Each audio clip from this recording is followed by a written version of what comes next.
It is black to move. And what's going on in this position? Who is better? And why?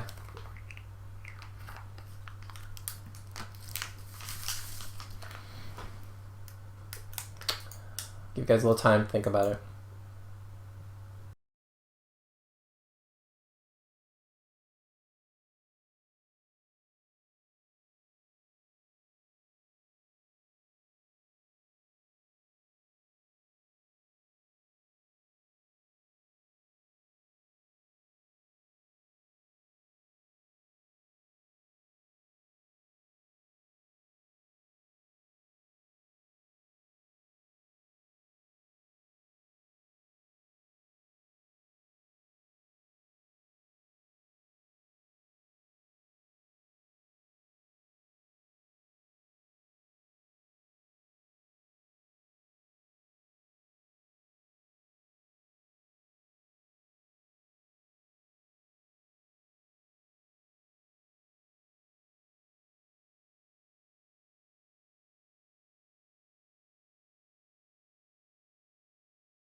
Okay, so in endgames, you have to evaluate it slightly differently than you would a normal position, because, you know, in a normal middle game position, you don't really take into account king activity, but in endgame, that's something that's actually really important.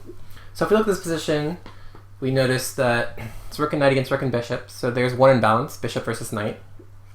Pawn structure, white's pawn structure is slightly better, because black has double pawns, although, you know, there's no majorities. It's 2 on 2 on the queen side, 3 on 3 on the king side, and it's impossible for white to create a pass pawn.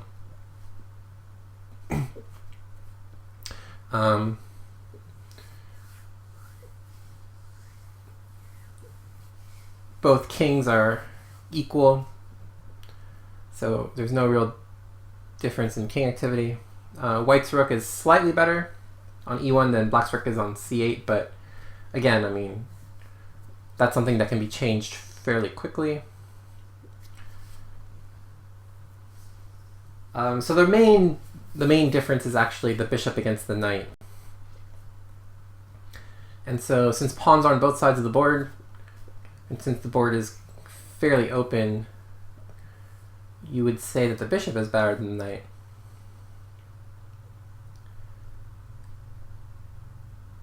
So black is probably slightly better here. Definitely not an advantage enough to claim much of a superiority, and certainly black shouldn't expect to win here, but nominally black is better. So the question in this position is, is a rook trade beneficial? So should black play this move, rook e8?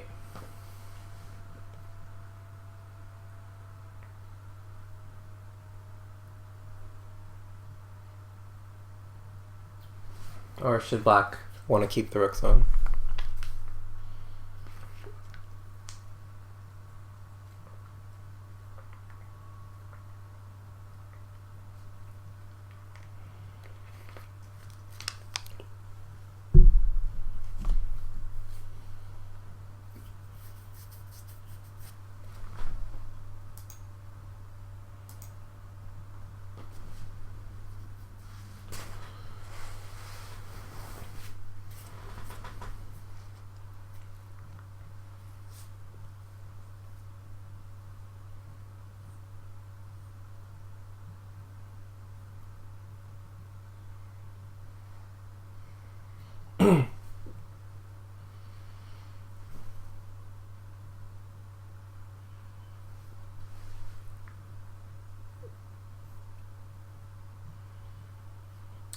Well, if you keep the rooks on, I wouldn't say 2 results are possible.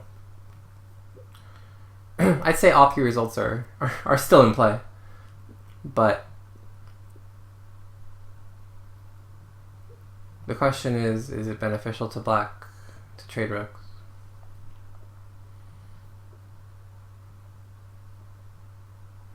G3 obvious solution? Well, it's black's move, so I don't know what G3 is an obvious solution to.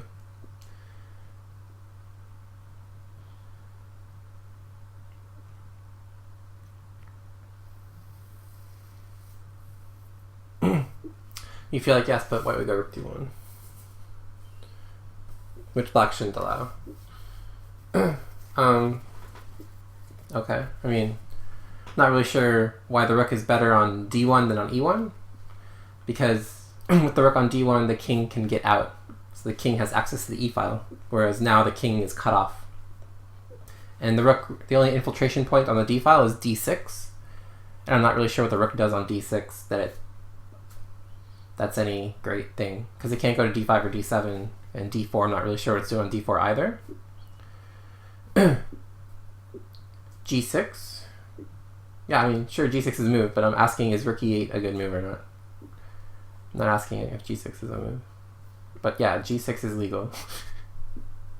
Again, I don't really know what that does, but yeah, you found a legal move. So yeah. So the question is rook e8 good or not? And it seems like by getting the rooks off the board, we kind of get rid of white's most active piece and we simplify it to this bishop versus knight ending, which should be favorable to black, because bishops are in general better than knights on positions with pawns on both sides of the board.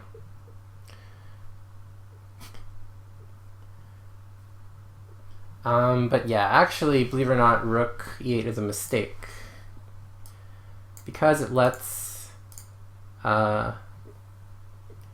white play for 2 results. So rook e8 is actually a serious blunder, but this is what was played in the game. So now we're going to get to the actual heart of the lesson, which is, okay, so now this position is an official 2 results position, meaning that white here can never lose if he's a remotely competent player. White can only draw or win. So, you know, if white plays well, and if black plays well, okay, you know, it's most likely still in draw territory. But if white plays well and black makes even a little bit of a mistake, which we'll get to in a little bit, white can actually win this position with ease. And so what's changed between a move ago and now? What's changed? Well, really the only difference is that this king is a little bit further out of play. But actually, now the problem is these pawns being doubled is actually a liability, because white can create some serious play. White can create some serious play. Okay, so what should white play here to start off with? White needs to be accurate. White needs to be accurate.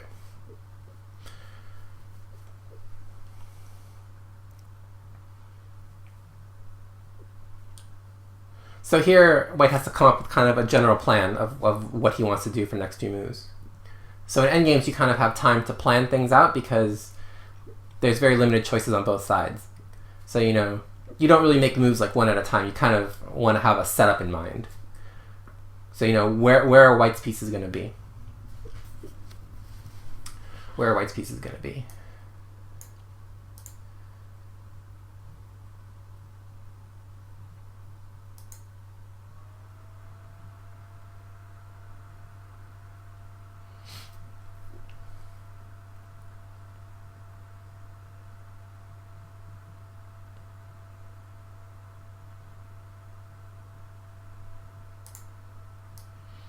Okay.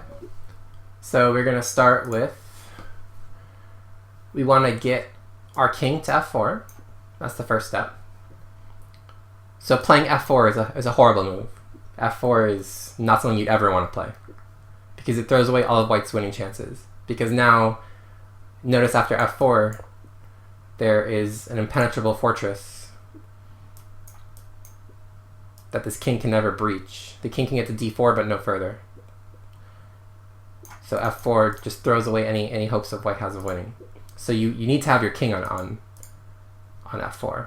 So you want to play king e3, king f4, attack this pawn, and then no matter how black defends it, then we're going to bring another attacker on it. So knight e2, knight d4, bring another attacker on it, and then eventually black will have to play this move g6. And then we can play h5. And then black will be forced to take. Then we take this f5 pawn, and now all of a sudden black has isolated pawns that we can target.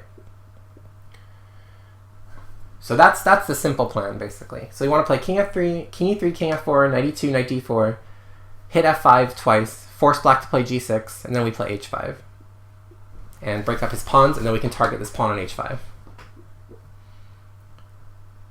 So that's the simple plan.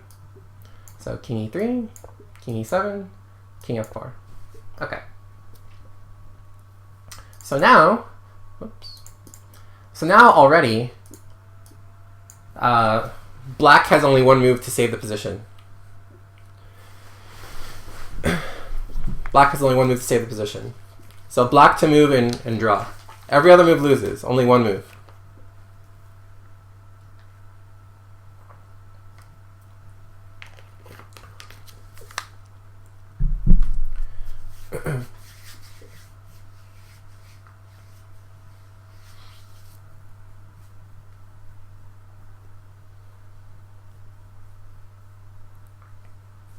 So what must black play here?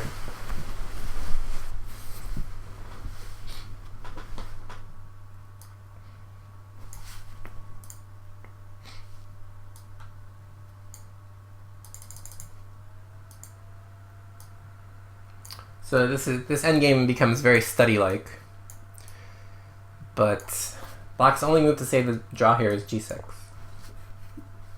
Okay, so you can play h5 immediately. I mean, no point in delaying it. G takes h5. Forced, pretty much. Because if you don't play king f7, for example, just take, and knight e2, knight d4 will win. Or actually, probably you want to get knight to h4. So, knight d1, knight e3, and then g3, knight g2, knight h4. And there's actually nothing that black can do to stop that. So yeah, get the knight to h4, because the knight on h4 drives the king away from f5.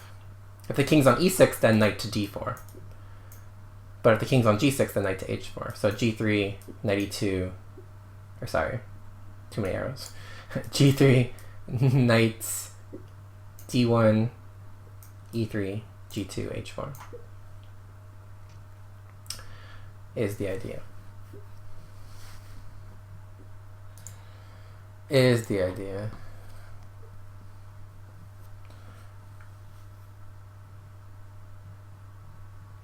So, so this wins, but you have to take. Okay, so now there's no point in actually taking this pawn, believe it or not, because if king takes pawn, just bishop d7 check, and if king g6, then h4, h3, and this is a draw. This is a draw. Actually, sorry, bishop e8 check first, because knight d5 is a threat. So bishop e8, king f5, bishop d7, draw. So playing the king to g6 doesn't help. And if you play the king to g7, then all of a sudden the king is actually a little too far. And can get into trouble. Because now black can play bishop f7 and guard d5. So king g6, bishop e8, king g7, bishop f7, and now h4. And all of a sudden this king has gotten a little bit too far in. Okay, so anyway, that's not correct. So instead of king takes f5,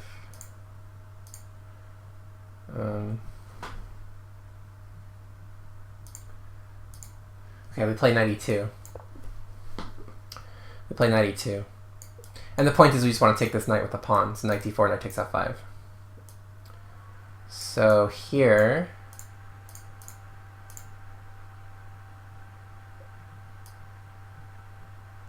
king f7, knight d4. Huh? Oh, sorry. King f7, knight d4. King g6.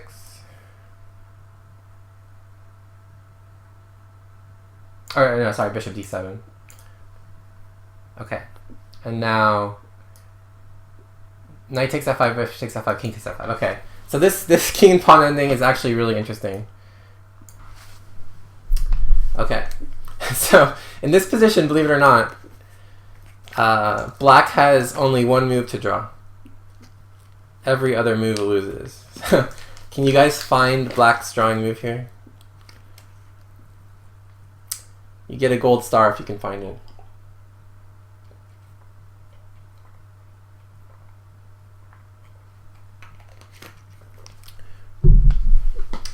Gold star if you can find it.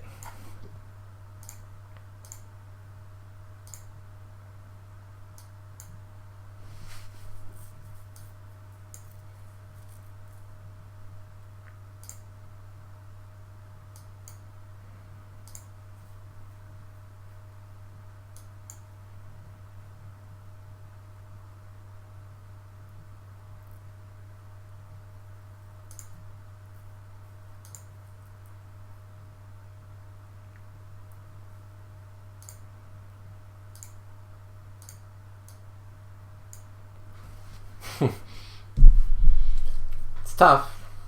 Okay, black has how many legal moves? 1, 2, 3, 4, 5, 6, 7, 8, 9, 10. 10 legal moves. 9 lose, 1 draws. So you have 1 out of 10 chance. You have 1 out of 10 chance. Okay, so obviously h4 loses instantly to just king g4, and the pawn is lost.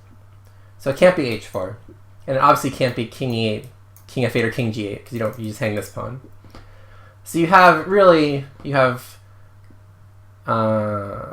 6 reasonable choices.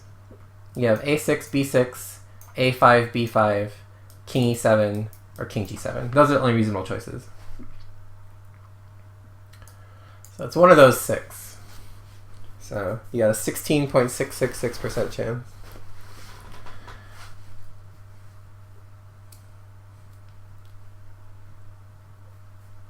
Because every other move just hangs the pawn instantly. Okay, so let's take a look at what it's not. Let's take a look at what it's not. So it's not b5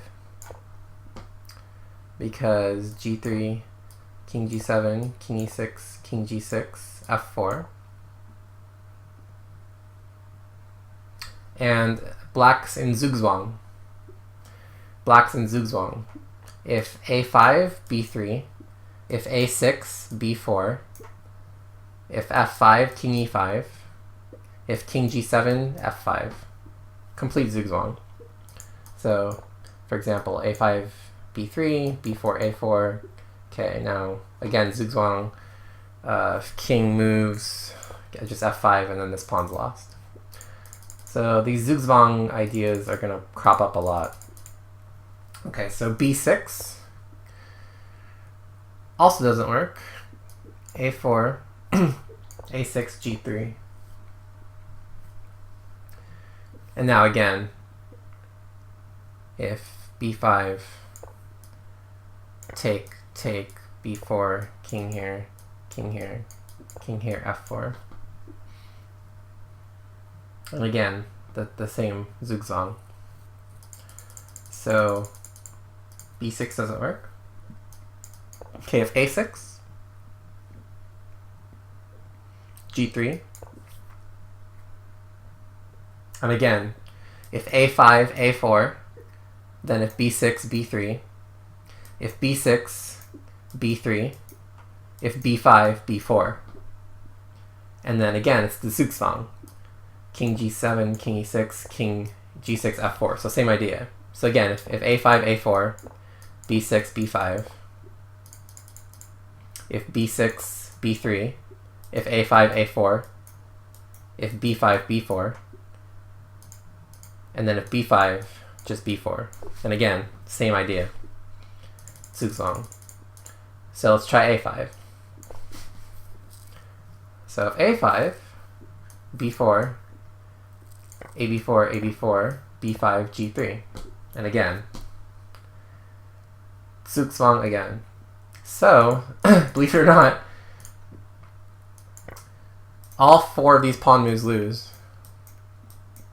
because you end up getting Zugzwang. So, the correct move is not king e7, because king g6 again just wins this pawn. h4, king h5 just chases it down. But king to g7 is indeed the way to draw, believe it or not.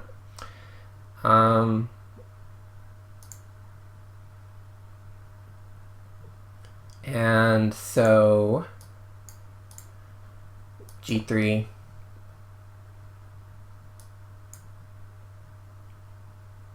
king f7. And now you force white to waste this tempo. So okay, b3, a6, b4, b5. Now it's white's move. So f4, king g7, king e6, king g6. But now, who's in Zugzwang? It's actually white who's in Zugzwang. Because if f5, king g5, all of a sudden white's losing. So white has to go in for something like king e7, king f... I mean, if he wants to go for this. He, of course, doesn't have to go for king e6. He can just play king e4. And that's also just a draw. But if he wants to go for this, you actually get this funny endgame. King e7, king f5, king f7, king here, king takes, f5, h4, king e7, h3, h2, f7, queen, oops, queen, and queen. And this is actually a draw. The simplest way for black to draw is just queen b7 check and perpetual. Because if actually black tries to win this, he can end up losing. Because white's king is closer to the pawns, but black has perpetual here, so it's just a draw. But of course, I mean, you know, white doesn't have to do this if he doesn't want. I mean, white can just, you know, play king f4, king e4, and just oscillate back and forth. But this is actually a draw because white was forced to use that tempo. Yeah, so if king e6 straight away, it still doesn't matter. King e6 straight away, it's the same idea. If king e6, then simply king g6. And that's the same thing. And it's the same thing. So king g6, I mean g3, nothing better. Right? I mean, because I'm going to go like this, if you're not careful.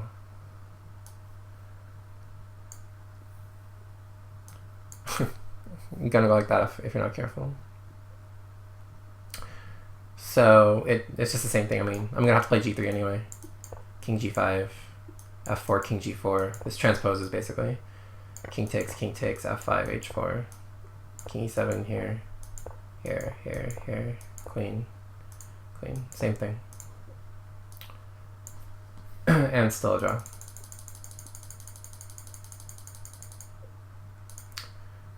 So, the moral of the story is that after this move, king f4, g6 is the only move that saves the draw.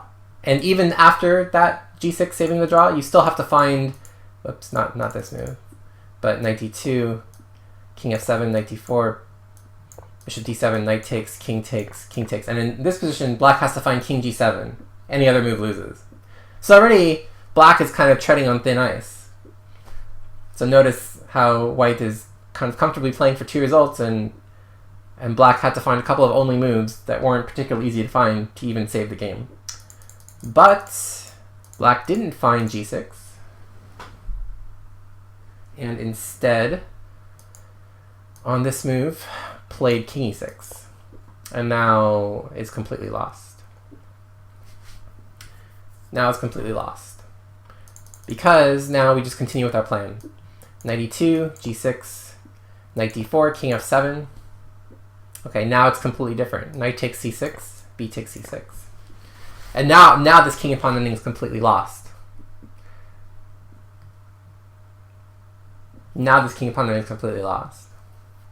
h5, c5, hg, king g6. And now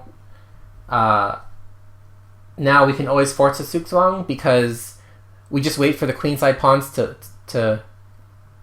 be locked up, and then we always have this move g3. We always have this move g3.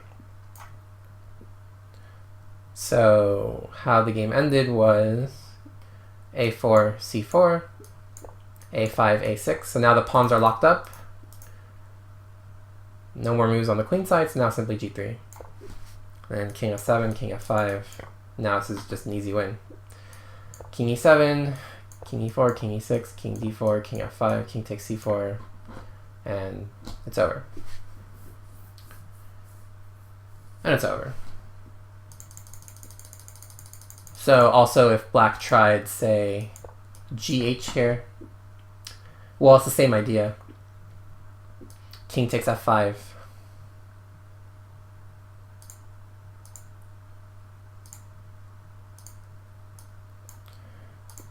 And then a5, a4. And now if the king goes this way, we take this pawn. And if the king goes this way, we can actually take this pawn. So for example, king g7, king e4, king f7, king d4, king e6, king c5, king e5, king b6, king f4, king a5, king g3, king b6, h4, a5, king takes, a6, h3, a7, h2, queen, queen, take. And this is actually a win, because this pawn is too strong. So white's going to be able to play queen takes f6, probably. And this is a win.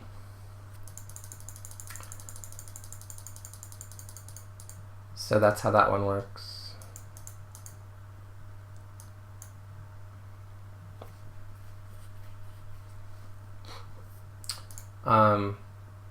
Also b4 is pretty simple too.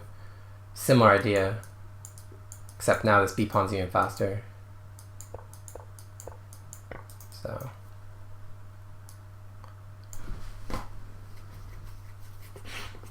So yeah, so this endgame is example of playing for two results. Okay, so do you guys have any questions about this? I know I ran through that drawing line a little quick, but is there any move you guys wanted me to go over that I didn't?